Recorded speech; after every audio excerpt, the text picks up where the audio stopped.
बिस्मिल्लाहिर्रहमानिर्रहीम। अस्सलाम वालेकुम नाज़रीन। मेरे दोस्तों, मेरे पाकिस्तानियों, मैं उम्मीद करता हूँ आप खैरियत से होंगे। और इससे पहले मैं 2-3 वीडियो बना चुका हूँ काजी फैज़ ईसा केस पे, और आज तीसरी वीडियो है मेरी। आपको बताना चाहता हूँ कि कल 17 तारीख को जब हम वहाँ मौजूद थे तो क्या हमारे सामने हुआ। बिल्कुल आपके सामने मैंने उसकी तस्वीर लगा दी है काजी फैज़ ईसा साहब की। ये आप देख रहे हैं, इनके केस की समाअत हो रही थी। उस वक्त बैरिस्टर फ़ारूक नसीम साहब अपने दलाइल दे रहे थे और अचानक इन्होंने जनाब एंट्री की। तो इनकी एंट्री का जो स्टाइल था वो इस तरह से था जैसे कोई शेर अपनी कचार से निकलता है और निकल के जंगल की तरफ जाता है, और फिर जैसे जंगल में एंट्री मारता है तो आगे छोटे छोटे जो जानवर होते हैं वो भाग जाते हैं। उसकी रौनियत इतनी होती है, उसकी दहशत इतनी होती है, जब वो जंगल में जाके दहाड़ता है तो फिर सारे छोटे छोटे जानवर जो होते हैं उसके डर की वजह से भाग जाते हैं, और फिर वो जंगल का बादशाह होता है, जैसे चाहता है उसी तरह वो तहस नहस कर देता है जंगल को। तो कल भी सुप्रीम कोर्ट के अंदर कुछ इसी तरह ही हुआ है कि एक शेर दहाड़ता हुआ काजी फैज़ ईसा जब सुप्रीम कोर्ट में पहुंचता है तो आगे जितने जज साहबान बैठे होते हैं, जो बेंच के लोग होते हैं, जो वकला बरादरी होती है, जो प्रेस के लोग होते हैं, जो मीडिया के लोग होते हैं, वो सारे के सारे हैरान रह जाते हैं, हक्के बक्के रह जाते हैं, खौफज़दा हो जाते हैं, डर जाते हैं। और ये जनाब अदलिया का डॉन फिर आके दहाड़ता है शेर की तरफ, और इसको रोकने की कोशिश की जाती है उमर अता बंदियाल की तरफ से, लेकिन ये रुकता नहीं है। ये कहते हैं नहीं, सबसे पहले मैं अपनी बात मुकम्मल करूंगा, उसके बाद मैं किसी को मौका दूंगा। ये तब कहते हैं जब उमर अता बंदियाल साहब इनको कहते हैं कि जनाब फैज़ ईसा साहब आप तशरीफ़ रखें, आपके वकील हैं मुनीर मलिक साहब, जो कोई बात करनी होगी वो कर लेंगे। ऐसा न हो कि आप जज्बाती हो जाएं और फिर काम ख़राब कर दें। और अभी जो दलाइल दिए जा रहे हैं वो फ़ारूक नसीम साहब दे रहे हैं, तो उसके बाद आपको भी मौका दिया जाएगा। लेकिन ये कहता है कि जी नहीं, मैंने तो पहले ही अपने दलाइल देने हैं, मैंने किसी की नहीं सुननी है। तो बिल आखिर अदालत मजबूर हो जाती है, क्योंकि ये फिर अदलिया का डॉन है, इसके आगे किसी की नहीं चलती। फिर ये आने वाले वक्त का चीफ जस्टिस ऑफ पाकिस्तान भी है, तो इस लिहाज से भी फिर इसको कदर की निगाह से देखा जाता है। तो ये फिर कम अज़ कम 25-30 मिनट दहाड़ता रहा। इसने जनाब हुकूमत को भी निशाना बनाया तनकीद का, और फिर वहाँ बैठे हुए शहजाद अकबर साहब को भी इसने निशाना बनाया, और फिर बैरिस्टर फ़ारूक नसीम साहब को भी निशाना बनाया, और ये इधर की उधर, उधर की इधर ये बातें करता रहा।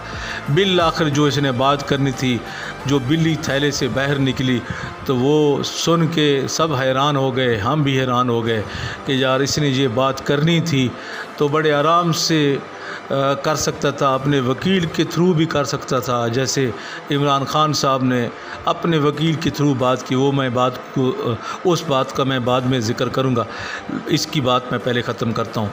तो बात इसने क्या की मेरे दोस्तों, बात इसने ये की कि जी मेरी बीवी जो है वो वीडियो लिंक के ज़रिए अपना बयान कलबंद कराना चाहती है, और मैं यही बताने आया हूँ कि जी आप उसका बयान जो है वो वीडियो लिंक के ज़रिए कलबंद करवा लें।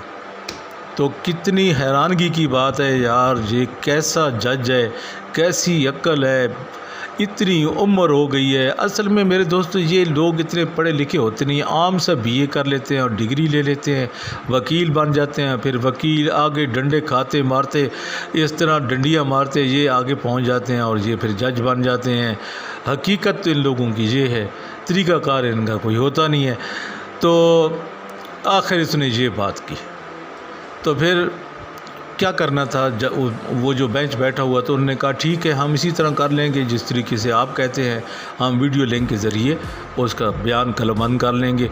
और आज तकरीबन उनका बयान भी कलबंद हो चुका होगा जब तक ये मेरी वीडियो आप तक पहुंची है।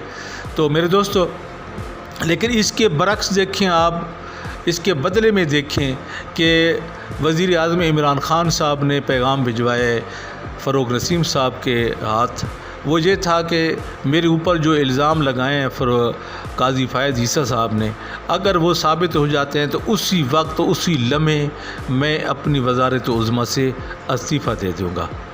یہ ہوتی ہے مردوں والی بات۔ اور اس کے علاوہ فروغ نسیم صاحب جو ہیں وہ اپنی سیٹ سے استعفیٰ یعنی اپنی وزارت سے استعفیٰ دے چکے ہیں، صرف اس لیے کہ انہوں نے حکومت کی طرف سے اس کیس کو لڑنا تھا۔ اور پھر مرد کا بچہ اگر بنتا یہ قاضی فیض عیسیٰ تو یہ اپنے عہدے سے پہلے ریزائن کرتا، اور ریزائن کرنے کے بعد یہ شیر بنتا، پھر ہم مان بھی لیتے واقعی کوئی شیر ہے، کوئی مرد ہے جس نے اپنے عہدے سے پہلے ریزائن کیا ہے اور پھر کیس لڑا ہے۔ پہلے بھائی آپ نے آنا ہے تو ریزائن کریں، اور اگر نہیں کیا تو وہی کھڑے کھڑے کر دیں عدالت کے سامنے کہ آج میں ریزائن کر رہا ہوں اپنے اس عہدے سے، جب اس کیس کا فیصلہ آ جائے گا تو پھر میں دوبارہ اسی پوسٹ پہ حاضر ہو جاؤں گا۔ بات ہوئی مردوں والی، لیکن بات ان کی دیکھیں تو پھر شرم ہی آتی ہے۔ تو میرے دوستو، اللہ ہی حافظ ہے ہمارے ان قانون کے رکھوالوں کا، اب کیا کہہ سکتے ہیں۔ اس کے علاوہ میرے دوستو، میرے پاس ایک بڑی دکھی خبر ہے جو دینی پڑتی ہے اپنے دوستوں کو، مجبوری میں دیں گے۔ میں خود بہت پریشان ہوں کہ ہمارے بہترین اداکار، بہترین فنکار، میں کیا کہوں، میری زبان چھوٹی ہے، میں ایسے لوگوں کی کیا تعریف کروں جو خود اپنے لیے بہت بڑی تعریف ہیں۔ جناب طارق عزیز صاحب ہم سے جدا ہو چکے ہیں، آج ان کا جنازہ تھا، اور ان کے وہ الفاظ مجھے یاد رہیں گے۔ یہ طارق عزیز صاحب وہ انسان تھے جو پی ٹی وی کو، میں تو یہی کہوں گا کہ پی ٹی وی نے ان کو شہرت بخشی اور انہوں نے پی ٹی وی کو شہرت بخشی۔ ان کے وہ الفاظ جو ہم چھوٹے چھوٹے ہوا کرتے تھے، سنتے تھے، نیلام گھر ان کا شو ہوا کرتا تھا، اور بڑی جانفشانی سے انہوں نے نیلام گھر کے شو کو چلایا۔ اس وقت حالانکہ black and white T V ہوا کرتے تھے، لیکن پھر بھی اس کے باوجود انہوں نے بڑی جانفشانی سے کام کیا، اور وہ جو سٹائل ان کا پہلے دن سے تھا آخر تک وہی سٹائل رہا۔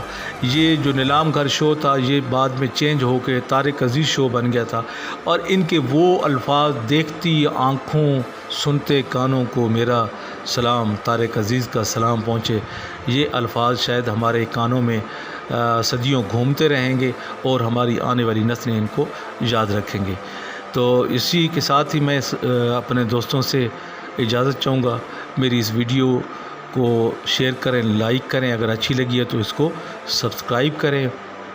دیکھیں میرے دوستو، میرے یوٹیوب چینل کے بہت کم سبسکرائبر ہیں، لیکن اس کے باوجود میں ہمت نہیں ہاروں گا۔ جو ہیں میرے چند ایک سبسکرائبر، میں ان کو سلام کرتا ہوں، وہ ہیں زندہ دل، وہ روزانہ کی بنیاد پہ میری ویڈیو بھی دیکھتے ہیں، اور میں ان کو سلام کرتا ہوں۔ اللہ حافظ۔